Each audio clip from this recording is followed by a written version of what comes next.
There were a few events that I think that kind of made the relationship between the Equinox and the administration a little rough, a little bit on the rocks.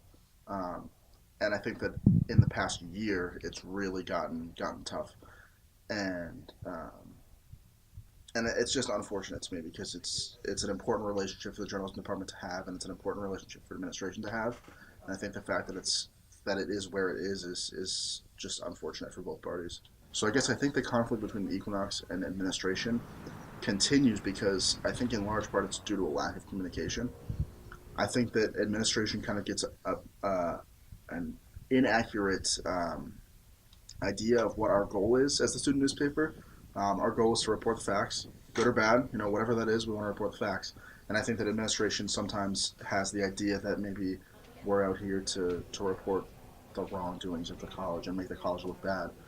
And in years past, there have been some things that have come along that have made the college look bad, and that's unfortunate. But like I said, our job is to report the facts. So if that means we have to report those bad events that might make the college look bad, that's what we're going to have to do. So you're asking me about when the misunderstanding among some of the faculty and staff has occurred. I think that it has existed for a while, and that this is an opportunity to develop some guidelines or a policy that will help facilitate uh, the connections between our student journalists and our faculty and staff. And so that is really where we're going, is developing a process that's going to benefit everybody. We've always had trouble kind of getting in communication with like our president, or now we have a lot of run-ins with the director of public relations, Kelly Ricarte. So there's always just like bullets to be dodged, and it's really difficult when you're just trying to get a comment on literally any sort of story, whether it's bad for the school or not. And you're trying to report to these students and be fair, but at the same time, they're not being there when you need them. So it's a really difficult situation.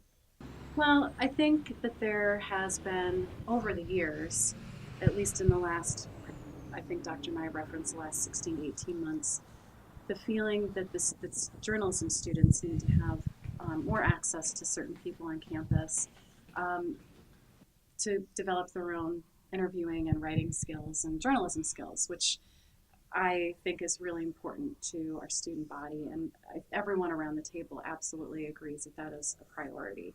So I think that we wanted to come together and find a way to work together that benefits the students. And that was really the main reason why we were all together.